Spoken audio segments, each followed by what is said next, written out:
Hi అండి, మీ దగ్గర మంచి బిజినెస్ ఐడియా ఉంది కానీ పెట్టుబడి పెట్టడానికి డబ్బు లేదని ఆగిపోతున్నారా?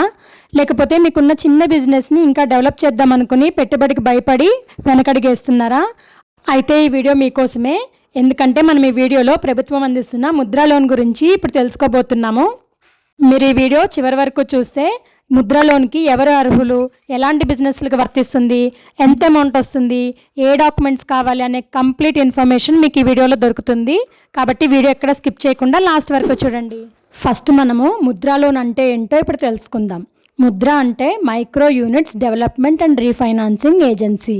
అంటే ప్రభుత్వం ముద్రా స్కీమ్ ద్వారా చిన్న వ్యాపారాలు, సెల్ఫ్ ఎంప్లాయ్మెంట్ యాక్టివిటీస్కి లోన్ అందించి వారిని ప్రోత్సహించడమే ఈ స్కీమ్ యొక్క ప్రధాన ఉద్దేశం.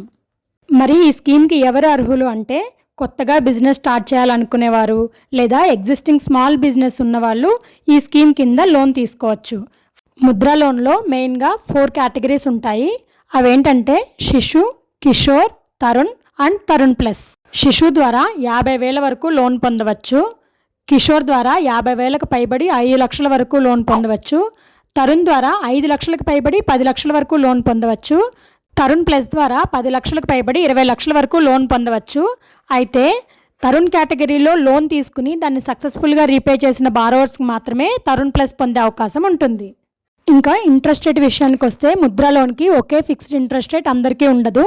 మీరు ఏ బ్యాంకులో అయితే లోన్ తీసుకుంటున్నారో ఆ బ్యాంక్ రూల్స్ అండ్ రెగ్యులేషన్స్ మీద ఆధారపడి ఉంటుంది. ఇప్పుడు కొలాటరల్ రిక్వైర్మెంట్ గురించి తెలుసుకుందాము. కొలాటరల్ అంటే లోన్ తీసుకునేటప్పుడు బ్యాంకుకు హామీగా పెట్టే ఆస్తి. సాధారణంగా Mudra loans collateral free loans. కొన్ని సందర్భాల్లో ముద్రా లోన్స్లో బ్యాంక్ అండ్ లోన్ టైప్ని బట్టి కొలాటరల్ రిక్వైర్మెంట్ ఆధారపడి ఉంటుంది.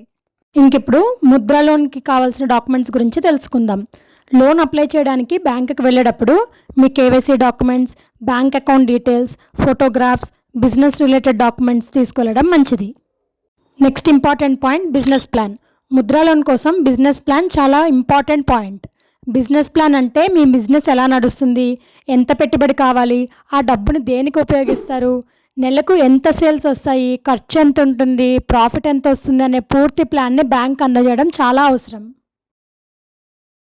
నెక్స్ట్ ముద్రా లోన్స్ విషయంలో చేయకూడని మిస్టేక్స్ గురించి ఇప్పుడు తెలుసుకుందాం. లోన్ వస్తుంది కదా అని అవసరానికి మించి లోన్ తీసుకోకండి. ఈఎంఐ మీ monthly income or business cash ఫ్లోకి మేనేజబుల్గా ఉండేలాగా చూసుకోండి. నెక్స్ట్ బిజినెస్ పర్పస్ కోసం తీసుకున్న డబ్బుని పర్సనల్ ఎక్స్పెన్సెస్కి ఉపయోగించకండి. ఈఎంఐ క్యాలిక్యులేషన్స్ని ముందే బ్యాంక్ని అడిగి తెలుసుకోండి. First and important point, Mudra loan ఇప్పిస్తాం ముందుగా ప్రాసెసింగ్ ఫీ పంపండి అంటూ ఎవరు కాంటాక్ట్ చేసినా వెంటనే డబ్బులు పంపకండి. అఫీషియల్గా మీ బ్యాంకుని కలిసి ఆ డీటెయిల్స్ వెరిఫై చేసుకోవడం మంచిది. సో ఫైనల్గా బిజినెస్ చేయాలనే డ్రీమ్ ఉన్నవారు ఈ గవర్నమెంట్ స్కీమ్ యూజ్ చేసుకుని ముందుకు ఎదగాలని కోరుకుంటున్నాము. ఈ వీడియో మీకు యూస్ఫుల్ అనిపిస్తే మీ ఫ్రెండ్స్ అండ్ ఫ్యామిలీకి షేర్ చేయండి. ఇలాంటి మరిన్ని బ్యాంకింగ్ టిప్స్ కోసం మా ఛానల్ని లైక్ చేయండి, షేర్ చేయండి, సబ్స్క్రైబ్ చేసుకోండి.